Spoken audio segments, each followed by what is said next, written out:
Hello everyone, you are listening to 108live.radio. This is Kazway Cassiopeia, who will be accompanying you for the next 1 hour. I am a tarot reader, artist, and creator of my own tarot deck, which I use for all my readings. I'm also an academic psychologist and healer. I have my own practice in Johannesburg, South Africa as a life coach. I'd like to welcome you to my show, Interactive Tarot. This program revolves around the tarot cards. Over time, I'll be covering what tarot cards are, what they are not, how they are used, and so on. If you have any question, please contact me by emailing to mail2@cassiopeia.com. Again, it is mail2@cassiopeia.com. I'll spell Cassiopeia, Kashiopia.com. I will certainly consider your question as one of the topics during the show. Closer to the end of the show, I will open an opportunity for listeners to call in so that you might be able to get a tarot reading done for clarification and guidance for your current issue.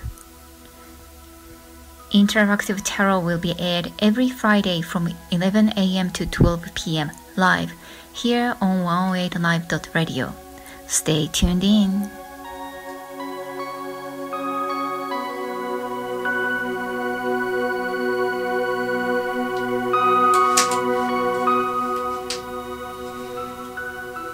So let me introduce two of our guests today. One is Atman. He's the founder of 108live.radio. I'm a guest that never leaves. It's alright. Your existence is always appreciated. And our main weekly guest is Karen Lange. Hi, Karen. Hi, thank you for having me on your show. Oh, it's a pleasure. And Karen, you're many things actually. I don't even know where to start. So yeah, let's have you introduce yourself a little bit. Okay, I'm Karen Lange. I'm the Chairperson of the Reiki Association of Southern Africa. I run Soul Healing Academy, where we teach fully accredited Reiki courses and courses on personal development. Awesome. I usually start my show talking about a little bit things about tarot, and you and Atma are more than welcome to join in. I'm thinking of covering, not quite sure how much of tarot it is, but how our subconscious mind works and how energetically it influences like a reading and anything actually happens. Is that cool? Brilliant. Okay, just don't be shy about asking questions or expressing your opinions. So, subconscious mind. Well, a lot of you guys, like who listen to my show, know that I have a background of psychology as well. Subconscious mind is really, really important because it is about 90% of our mind itself. Mm-hmm. Only 10% is like what we think we feel. Well, most of the time it's usually what we think or like what we decide to do. That's only 10% of our conscious mind. And being 90%, the subconscious mind influences our decision making, automatic decision making, our automatic feelings and the patterns of thoughts quite dominantly. And I really believe, and I think even neuroscientists nowadays agree, that information that comes through into our subconscious mind through senses like seeing, hearing, smelling and tasting, and even like maybe not quite touching, but feeling all sorts of energy, everything is energy. So that gets all stored and interpreted in our subconscious part, and we know so much more than we can actually acknowledge. But on our daily lives, it really doesn't matter what those informations are. Like, you can't count the information. Like, what information we process doesn't have direct influence on our daily life, so it pretty much gets ignored. And I believe that when we do tarot reading, And if there are people who disagree, that's totally fine, because this is my theory and I believe this is how my tarot works. That person's subconscious mind and my subconscious mind, which is all connected to the spirits and the universe, will have this certain frequency, and this frequency will resonate with a certain cards, and that's how so-called correct cards come out. That's my theory. So yeah, whatever that we like, I believe it's very important to be open about receiving so much, and also like knowing that we have gotten that.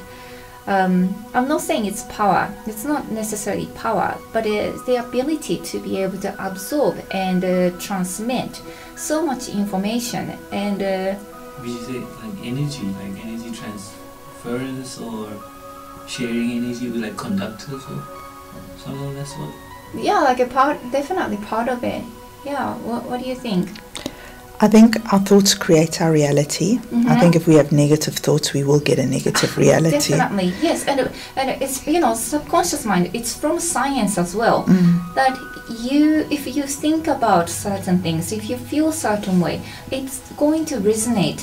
Absolutely, and you'll bring that towards you. Yeah. So if you believe everybody's out to get you, somebody who has a bad intent will connect to that energy within you. And, very often when they look at, criminologists actually look at who is being mugged, for example, they all pick up, muggers will actually pick up certain victims. And when you rule out the elderly, they all tend to focus on the same people, and very often it's because they're anxious about being mugged, so they're holding their wallets tighter, and the muggers are thinking, oh, they must have money in there, that they're holding it tight, and you're actually attracted towards you. Yeah, it's not just fluffy spirituality.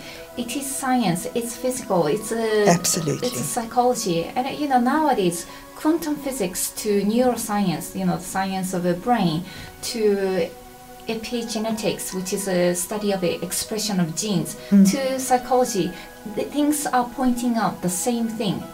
It's all about energy, frequency, like what is being attracting reflected towards you that which you think and believe. And it's very true.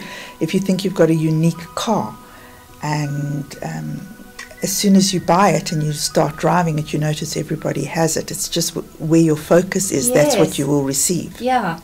And our mind is actually so limited. We only can see what we want to see. And like even right now, like I'm looking at you, talking to you, but I can actually, like when I look at you, when I try to focus, I can basically only able to focus one eye at a time. Our mind is so limited, and this is just a physical expression of how we can see. When it comes to the mind, also it's quite limited. We would have to be consciously aware of seeing things, hearing things, understanding things. Otherwise, we'll just focus on what we think. And as I said, it's so limited. Absolutely. And everyone has their opinions and sticks to their opinions and believes that only they are right. And because it feels safer. It's like it puts them in a little house. Like it's in put them in a, like secure wall space where, okay, this is my world. This is what I know. That's it. Yeah. And then most of the things that we say and get misinterpreted, because in essence we keep looking at everything through a lens of our belief system, thinking everyone thinks like us and believes like us, and that's where a lot of conflict comes from. Oh, absolutely.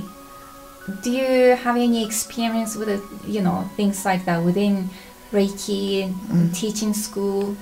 Well, with regards to the human needs development course that we do, which is called Alchemy, we actually look at how everybody has different focus.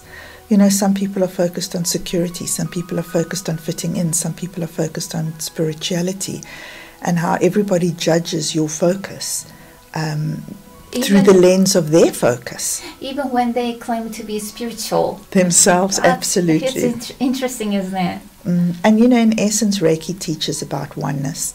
The energy that is, it's a universal healing energy. Yeah. it runs through the stars, it runs through us. Mm. It's the energy of oneness. And in essence, when we move beyond our divisions and move into a sense of peacefulness, into the great mind, the one mind, that we can actually create peace for ourselves. And when we have that peace, we move beyond anger, resentment. When we live the Reiki principles, we move beyond worry. And when that happens, we co-create perfect health. If I could just ask, what is Reiki? Okay. In essence, Reiki is an energy healing modality developed by a wonderful sensei, a Sui sensei, Makawa Sui, who taught us how to harness universal healing energy. He, in essence, was very fortunate to have a long career where he could study many different modalities, including medicine, and he had access, because of his travels, to a lot of the great samurais, and he learnt a lot of the great samurai healing techniques. It's Japanese. It's a Japanese, yeah. And it's been very westernized, and we have our traditional Japanese styles of Reiki, and we have our Western styles. Most people practice the Western styles, the Sui, Shiki, Riho, and in essence it's a very good starting style for the Western mind, which battles to maintain focus and perspective. Sui? A Sui, Shiki, Riho. Usui. Usui. Usui. Usui is the name of the guy, and Shiki means style. Style. And Riho Style. is treatment. I've got Shiki. And Riho means treatment method. So it's a Sui style treatment method, which is the westernized style of Reiki that we practice. Okay. It's very much helpful for the Western mind, which tends to be everywhere. With your traditional Japanese style, you learn how to feel the body's energy pulse. You get more of your samurai healing techniques in there. What does it involve? Is it like martial arts? Not at all. Yeah. It's about placing your hands on an area of pain and using universal healing energy to bring balance and to remove toxins. So the traditional styles actually teaches people how to feel for that pulse. And, every organ has an oscillation and an energy pulse, and certain organs go out of balance. Okay. For example, the pancreas, when diabetes starts to occur, the pancreas starts to go out of balance and it loses its movement, its correct oscillation. And it's about restoring everything back into its correct balance. The Western styles tend to look at the subconscious creation of illness a bit more, in terms of what's the thought process behind that creates the imbalance. So very few people are actually teaching correct styles of Reiki in this country because we're not held accountable as they are overseas. But your more Western styles actually looks at what's causing illness, because the fact of the matter is any thought that eats the mind is going to eat your body. So it's about understanding the thought processes that are creating the illness. And I'm talking about years and years and years of anger, unresolved hurt and resentment start to settle in the body. Sorry to cut you. So illness is like a physical manifestation of your subconscious creation, which Yes, comes it back is. to what Kaz was saying earlier Yeah. about the subconscious creation of our thought processes. So if you're sitting with anger and resentment and you cannot move beyond it, you're literally carrying that energy in your body. And sitting with dark, hard energy is just not conducive to good health. But the thing is, now, people actually associate what has happened to them with who they are now. Yes. And the past becomes their identity. Yes. And it's okay as long as that past is something that people can get over and learn. But a lot of us, and that includes myself, I have definitely had experiences where I would associate the past to my identity and just hold on to it because, well, if I let go, who am I? I am who I am because of the hurt. I have that mentality without really noticing. And that's actually half the battle, to recognize, to be aware of what we are holding on to and what it's actually doing to us. Is it doing us good? And once it turns into some kind of physical ailments, well, then obviously it was not serving well. And healing, energy healing, Reiki helps people to, hopefully helps them to be aware of what is going on within themselves. And here, to bring back the science again. Yeah. We all know when we're stressed, for whatever reason, we start to release adrenaline and other stress hormones. And what does it do? It takes nutrient-rich, oxygenated blood. It takes it away from our digestive system, our reproductive system, because nobody really thinks about reproducing when you're stressed. It takes it away from our natural healing system as well as our repair systems, and it takes all that blood into the muscles for fight and flight. So what happens now? Your muscles go into spasm. This starts to now affect your back, pulling on the vertebra, and your digestive system also starts to have problems. So it's actually about, very often we're worrying about something that might not even happen because of something that's happened in the past that has hurt us, and we're desperate not to have that whole situation happen again, and then we start worrying, and the cycle starts happening, the cyclic worry. If this happens, this happens. If this happens, this happens. And we sit churning in our minds, creating illness because our body is stressed. To me, that sounds like a very lucrative industry. It really like is. the industry of creating stress where there is no need. And in essence, I believe, at least 70% of illness is stress-related. Oh, nowadays it is. Yeah. Everyone wants everything yesterday, and so much of our illness is stress-related. And what happens is it's a very lucrative business selling pills, etc., to deal with symptoms as opposed to actually helping people deal with cause. And what I do is I teach a 3-month program where we actually teach people how to really go into their lives and work out what's happening, and then use that to help others. Yes. And that's why I firmly believe that Reiki, as any form of healing, cannot be a quick fix 1 or 2 weekends or something online, but it's about personal growth, working in a group. It should take a long time because, I also believe that there are like soul contracts to, like, if one person learns how to perform Reiki healing, and universe will give clients who will match to that person's level. Absolutely. However, that's not going to be yet. All of them have to grow. Just because one person takes one course doesn't mean that person is going to be finished. Still have got a journey as a human being, which is basically growth. We're not saints. None of us are like perfect spiritual beings. Thankfully, we are not. It's okay not to be that. But we can still see where we can grow and develop. Absolutely. And by becoming a healer itself is actual journey of development. 100%. It's not to be better than anybody, but they have to heal themselves first to see what they are dealing in life. Physician, heal thyself. A physician, usually doctors don't heal themselves, and even in healing, They like medicate. they say they can't. Well, it's not as effective to do self-healing than doing it for other people.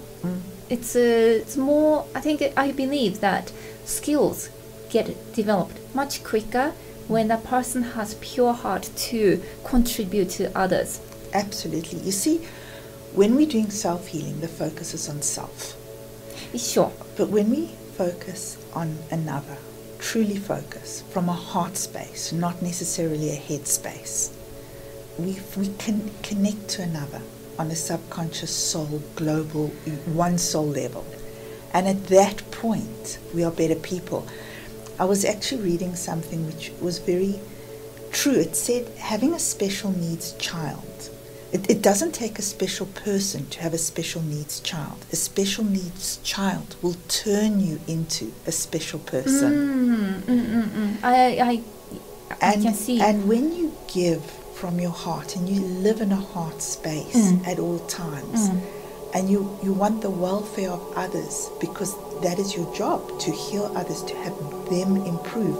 And when that is your space, your point of reference, you evolve. Healing becomes. I totally resonate. I can't add anything more. But that love space is the source of healing. Actually, it's even discussed within the field of kinesiology as well, or kinesiology, however people pronounce it. That there is. I've been reading a book called Spiritual Kinesiology. And it does not give initiation. Well, the book itself won't give any initiation, but it talks about theory of how their healing also comes from a place of love. And Christianity says, like, not that I'm a Christian or anything, but God is love. Love is God. I think all religions say that. I believe so too. And it comes down to the concept of love, compassion, agape. Like. All the healing must come from the same concept or element, or And when we are in love, in gratitude, I'm not talking in love with a person, but I'm talking in love with life. That's human love. That's different thing.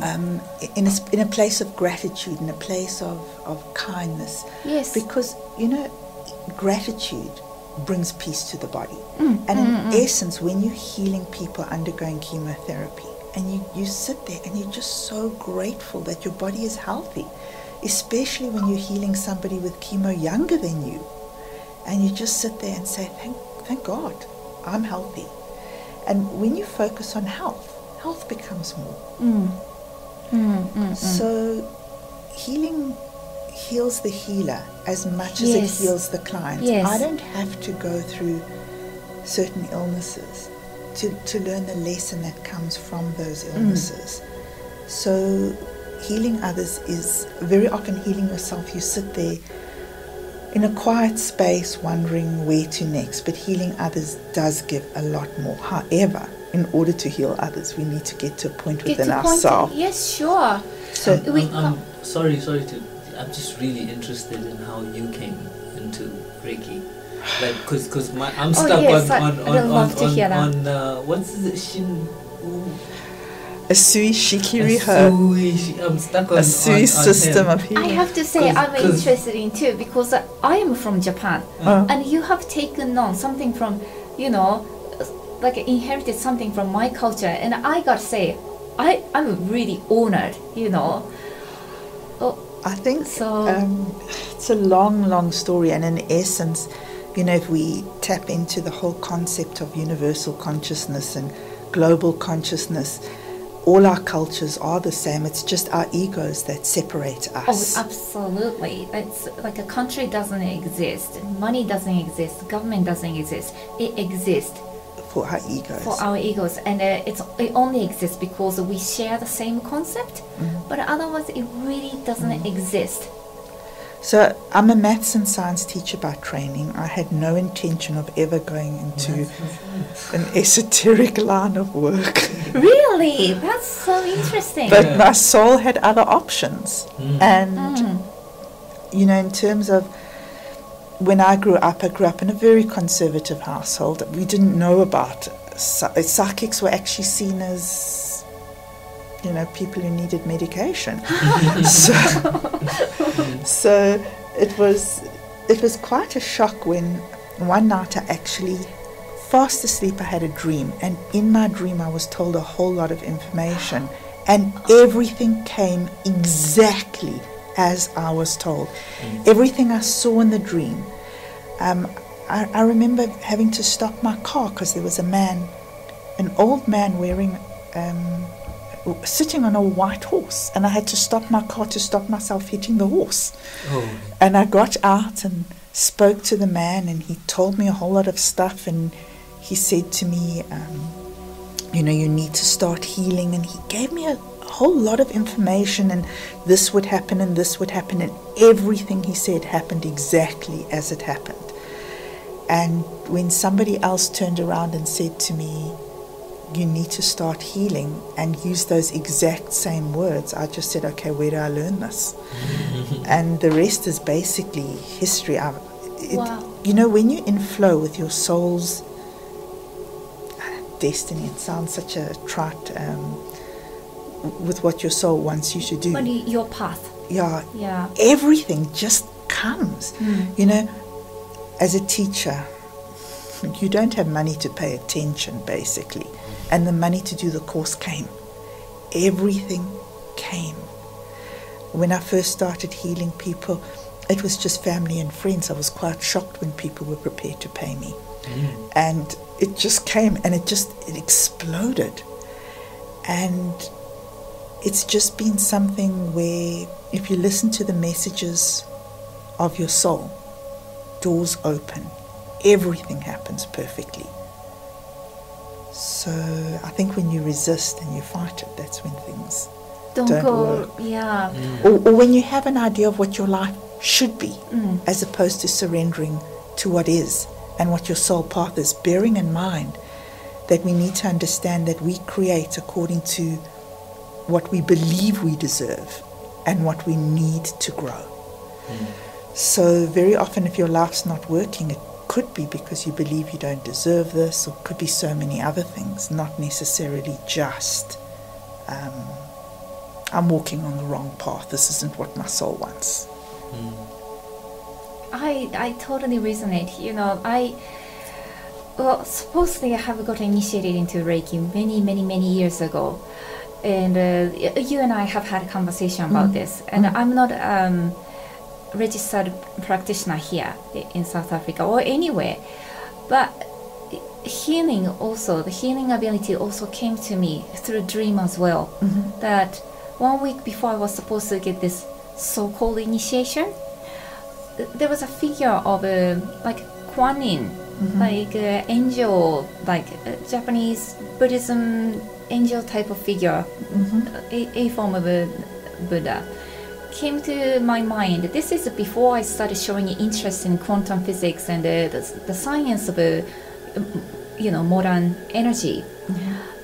She showed me everything in the dream, that how we are all connected energetically, and how we are influenced by the sun, and the sun has healing energy. We can we just tune into that aspect of a love and light, like literally, as cheesy as it may sound, it was really about tuning into this love and light that universe gives, because everything is connected. When I woke up, I had this whole set of knowledge that I'm going, what was that? And so I believe, many of us are capable of tuning into that sort of information that floats around the universe wants us to know. And then there are people who wants to have courses, and there's nothing wrong with any of them. I think the structure is really good, so I really support your idea of structuring in order to protect both practitioners and clients. Because humans are full of ego, they can't help it. So there's got to be someone who will set a boundary to protect them from all sorts of directions of ego. Absolutely. One of the things I come across the whole time is people think they're doing healing, but they're actually doing rescuing. Oh, yeah. And, the actual understanding, am I healing from my ego? Am I rescuing? A lot of people I see, people who haven't had proper training into going and dismantling the ego, understanding the ego. They walk around, oh, look at me, I'm a great healer, look how many people I've got through chemo. And that's ego. That's very, very scary. I just wanted to ask, so in order to take up the practice, to be a healer, do you necessarily have to have a calling, or is it something that anybody? I truly believe that anybody who can come from their heart, that can really care about another person, can heal them. Yeah, and empathetic. Empathetic. Yeah. So even somebody who's very successful in business and very business orientated and very emotionless, can have a sick child and pick up that child and hug that child and feel the welling of love within themselves and transmit that to the child without real training. But in order to work on clients, we need to be constantly aware of ourselves. And as you were mentioning earlier, we need to be very, very aware of where am I coming from? What is this client really saying? We need to learn things like counseling skills, listening skills. One would think that listening was a God-given talent that we all had, but trust me, look how much is misinterpreted. We need to do counseling skills, listening skills, client interviews, silly things like the legalities of running a practice, having wires for people to trip over, who's liable, what to do if a client has an asthma attack while with you. There's so many things that we need to become aware of. Instead of like anchors not floating about. Absolutely. Well said. Yeah. And also bearing in mind that there's so many people that are desperate for a cure at any cost. And we need to be able to work with ethics and morality, and that comes down to proper training. Yeah.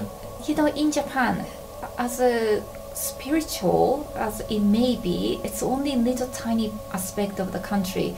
The whole country the culture is based on superstition. I promise, there's so many superstitious people in the country, although they're not necessarily religious. And there are quite a few who would misuse this superstition to make money, and they're what's the word?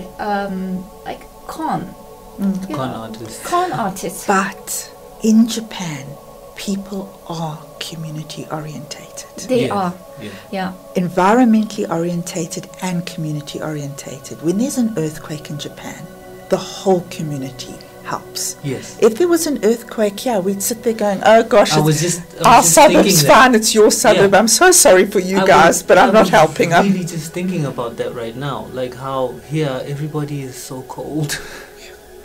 Well, people are really, really blocked in that they have their own walls around them. This is mine, this is this is that, and you're going through that, so deal with it there. And then they'll come and they'll sit and they'll listen oh, okay, and then leave and not help. So that reaching out to help somebody is not there anymore.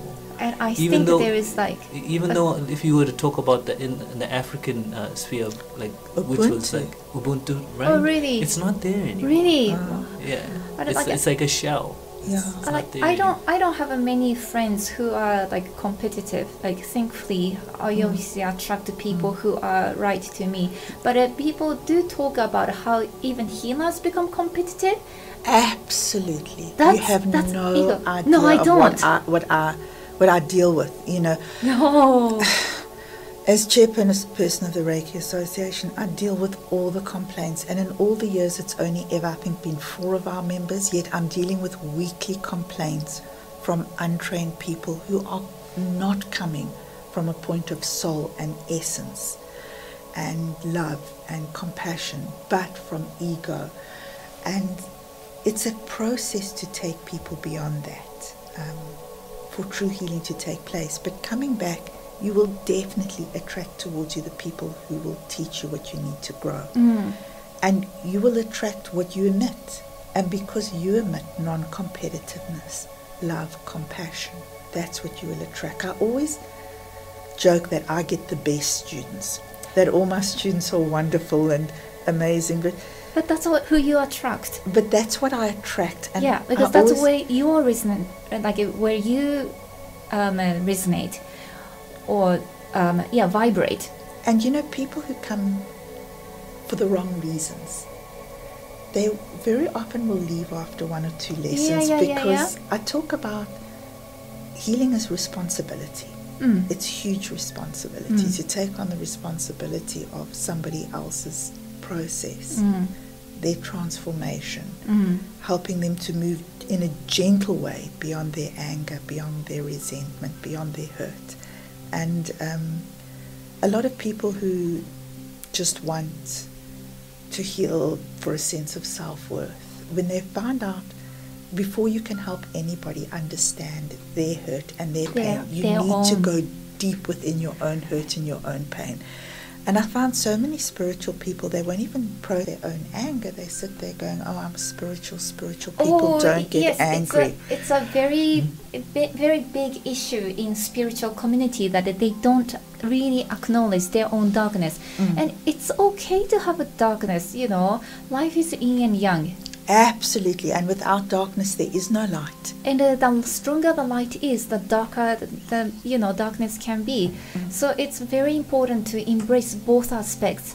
Absolutely, and also the stronger the light, the deeper the shadow cast. Yeah, exactly. So okay, we're getting deep. And before we go any deeper, I just wanted to talk about you're the chairperson of the Reiki Association of Southern Africa. Reiki Southern Africa. Yes, so we do have people in Mauritius. Yeah. I know that's technically not part of Southern Africa, but we have people in now I'm blanking out. Mozambique. We have a few people, you know. So how would one register with that or come into contact with that? Or? In order, you see, the thing is, what we do, because I'm a BITS trained teacher, I have a syllabus that is registered with overseas associations. My students are internationally accredited. We have reciprocity with all the proper big associations, because we have syllabus, we have course content, we have lesson preparation, we have proper courses. Every couple of years I retrain. I go to Kyoto to retrain. I love retraining, learn different types of Reiki, integrate, try get to the essence.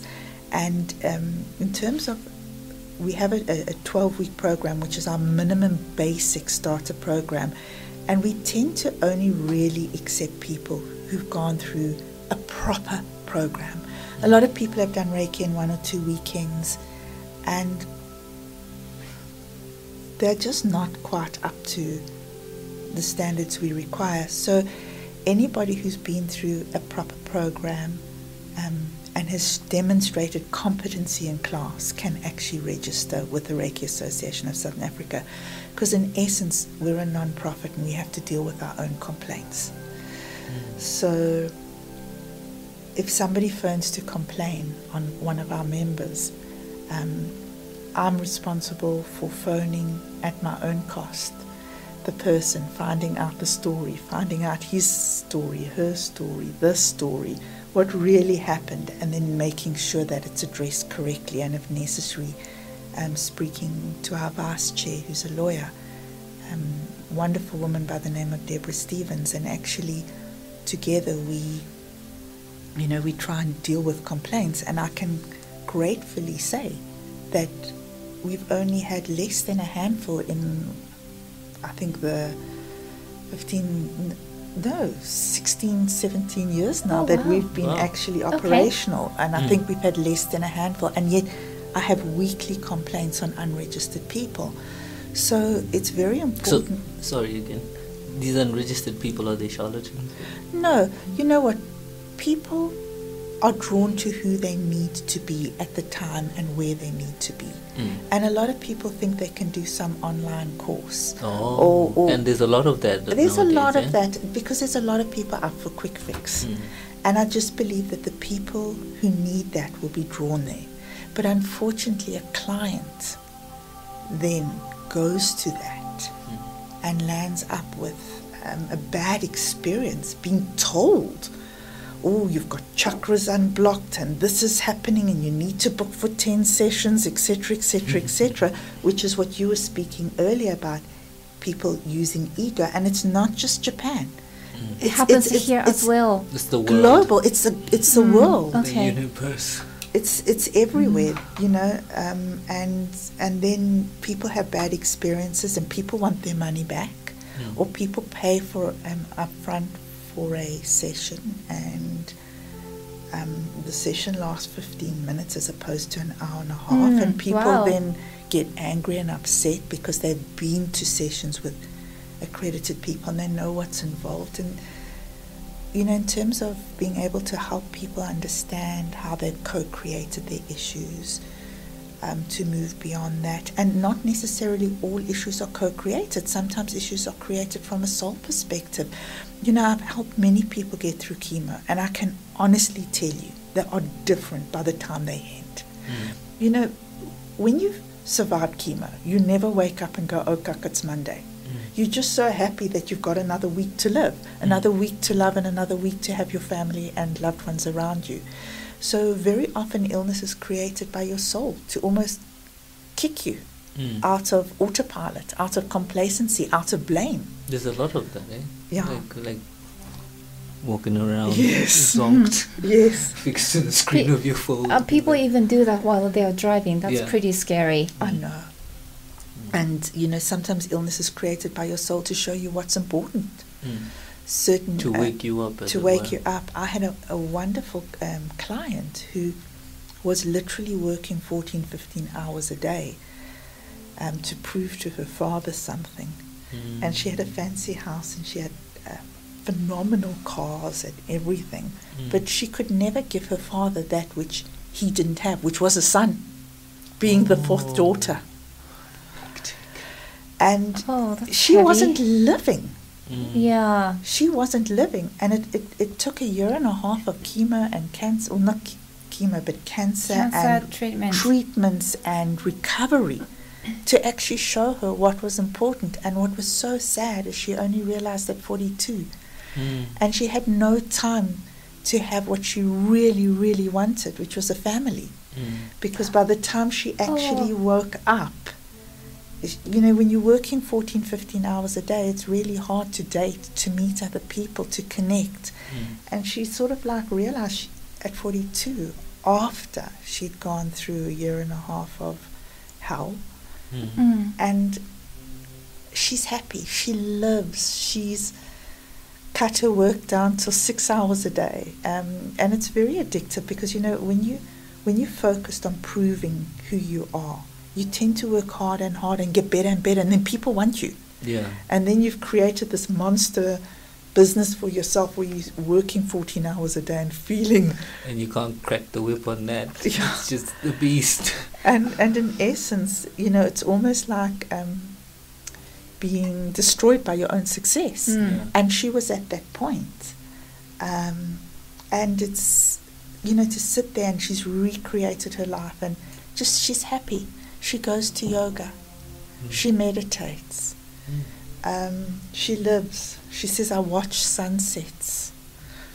But when you're in offices, you don't often see them. No, and there's nothing wrong with money or success or material richness. There's nothing wrong with them.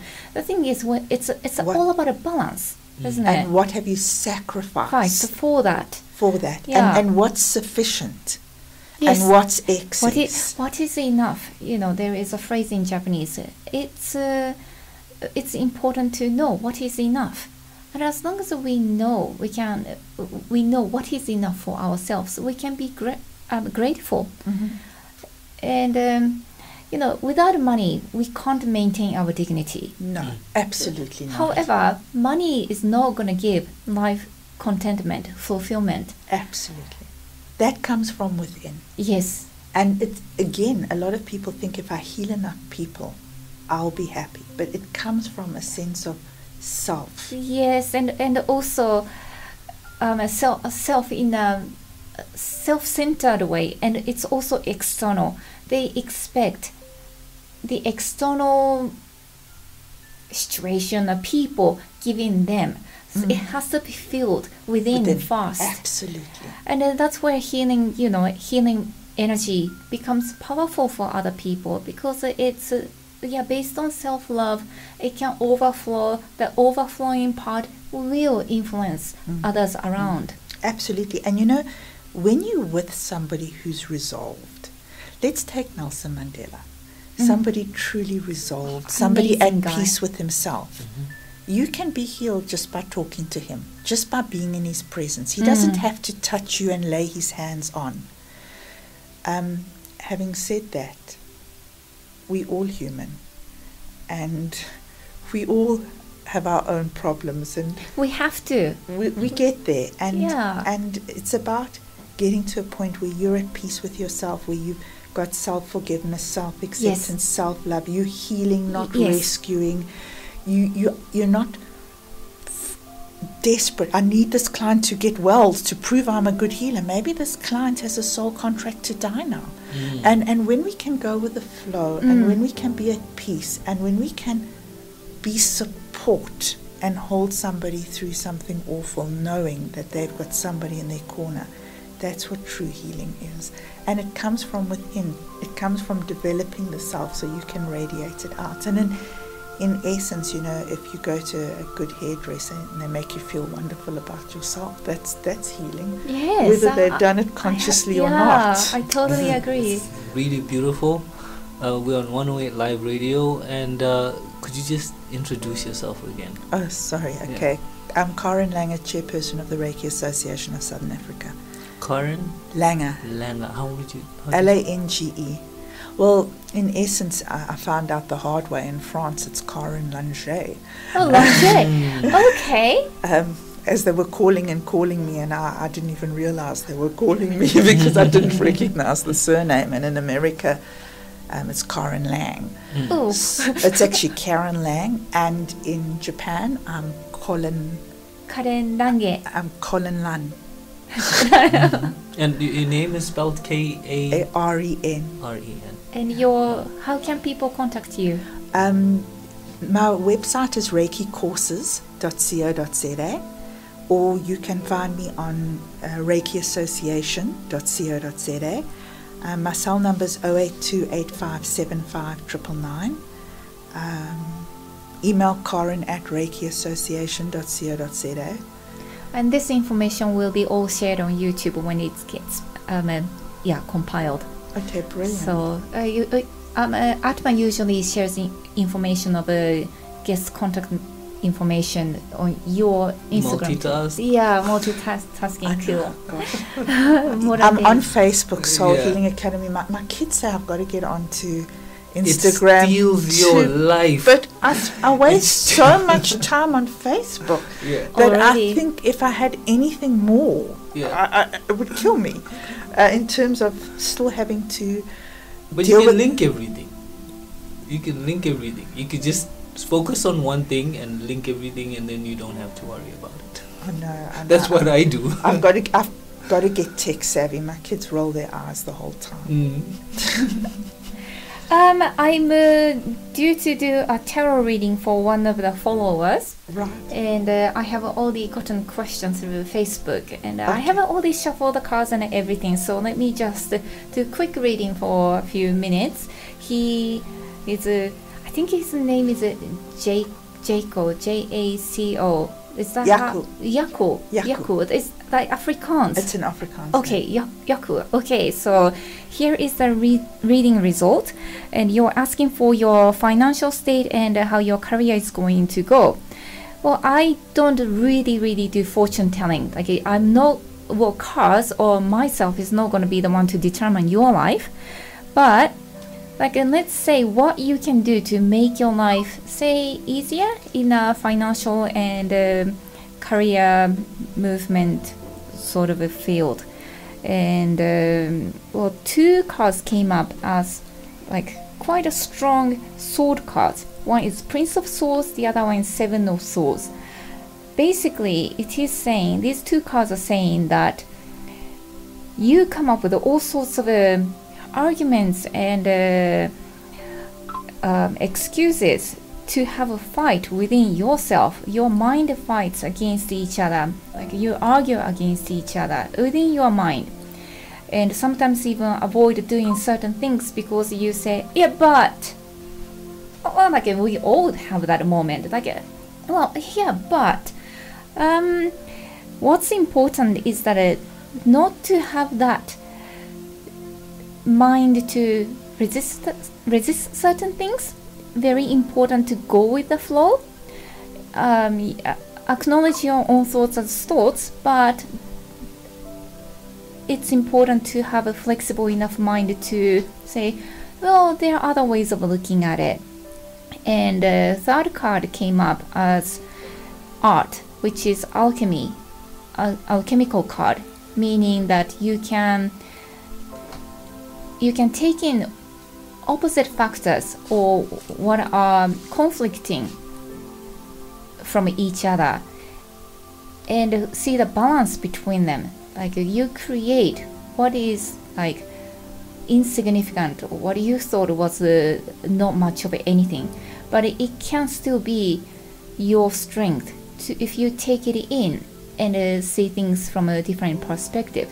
So if the reading is turning out to be more of an advice of what you can do, it doesn't determine what is going to happen, but just know that you have gotten power within yourself, that you can create your own alchemical work, and be aware that there are things that are different from you, and they all can be taken as positive influence as long as you choose to do so. So I hope that was good reading.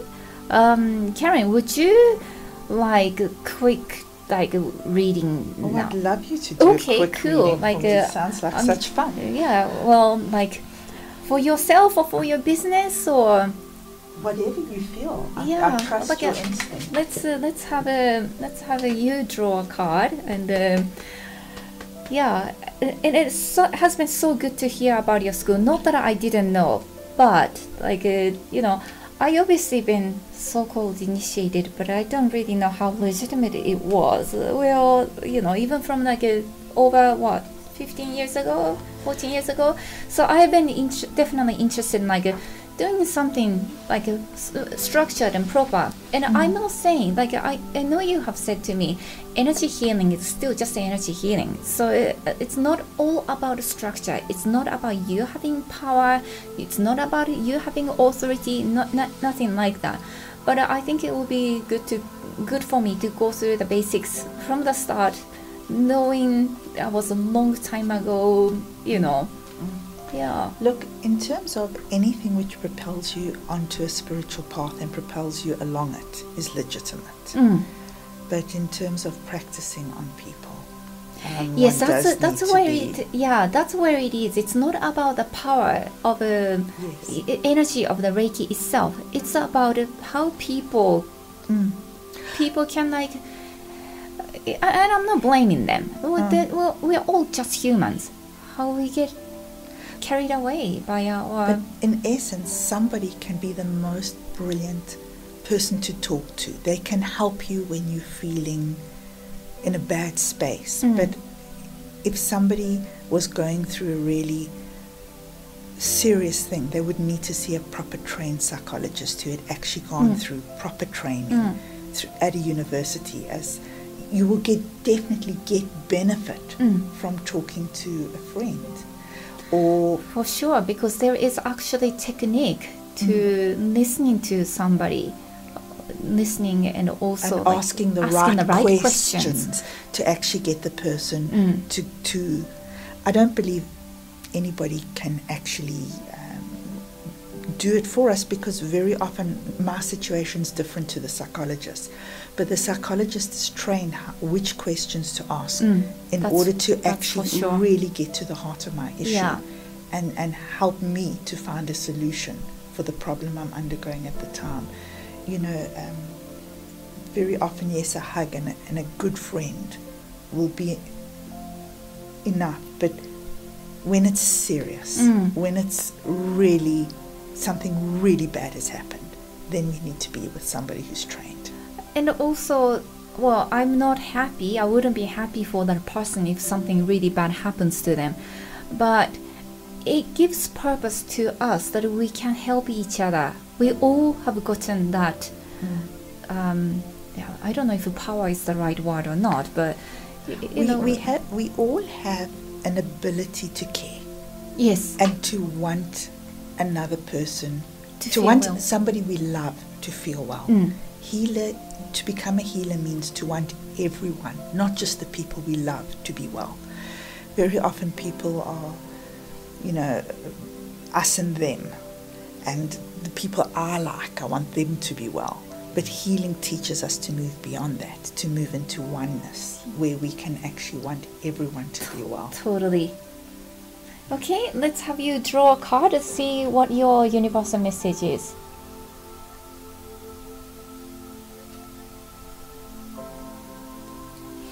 Seven of Discs. Actually, it's like that. The title of the card is Failure. But it's still very enlightening card, because we have to embrace the darkness of life.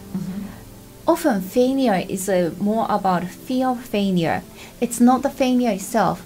It's like when you get to the bottom, we have to pick ourselves up and move up. More lessons are learned through Yes. failing than Yes. through success. And there's a lovely Yes. saying that says, Yeah. a failure that teaches you humility is better than a success that teaches you to be full of yourself. Yes. Yeah, so the Seven of Discs, when it comes out upside down, it's actually positive card. It's about, don't get beaten. Like you got power to move on, flourish, and you just keep moving on. Yeah, so around knowing about Reiki, particularly in, if you may, Africa, how are a lot of people aware of Reiki? Or is there information? There's a around lot it? of information. A lot of people are aware of it. We have many properly trained practitioners. I mean, the Reiki Association has got, I'm not exactly sure of our last count, but I mean, I think it's well over 1,000 properly trained practitioners out there who are practicing in all areas of South Africa. And many people are receiving phenomenal healings from our people, and understanding and growth. And the other thing that was like floating in my mind when I heard that you were a Reiki practitioner was, does Reiki have anything to do with crystals? There is such thing as a crystal Reiki Yes. out there. you know what? It's two separate things. It's like saying, does massage have anything to do with aromatherapy? That's It's sort like of it. two parallel disciplines. Or does surgery have anything to do with physiotherapy? Well, yeah, sort of. But it's just You can make Two- association, but those are two different they're two disciplines. separate disciplines. Yeah. Reiki comes from Japan, and Asui Sensei, the founder, wasn't using crystal really like healing, that because name. crystal healing is very much it's a new age technique. And I do teach crystal healing. I teach a 4-month course on that. It's actually 6 months, because the first 2 months are covered in the Reiki program, and then we go further onto that, because if you've got the wrong crystals, you can create problems. So it's quite a intensive process in crystal healing, but they very much are two separate disciplines. So you said you've got a course coming up and you've got 2 slots open. Okay, I've got a course coming up starting Tuesday the 21st, and as I did say, I'm quite prepared to give a 200 Rand discount to people who quote, your code is www.108live.net. If you quote that, you can have a 200 Rand discount for the I course. hope you heard that. For the course that is going to be starting on Tuesday night. It's 7 o'clock to 10:30, 3.5 hours, and it's once a week for 3 months. Great. Okay, cool. It's about time to close, time to say goodbye, and thank you for listening for the last 1 hour. It was Interactive Tarot on 108live.radio. I'm Kazway, your personal guide to tarot cards, and we look forward to you tuning in next Friday. And thank you for our discussions at my end, Karen. No, thank you for having me on the show. It was always wonderful. Thank you awesome. so much. Thank you so much. Okay, see you next week. Well, listen to us next week. Okay. Cool. I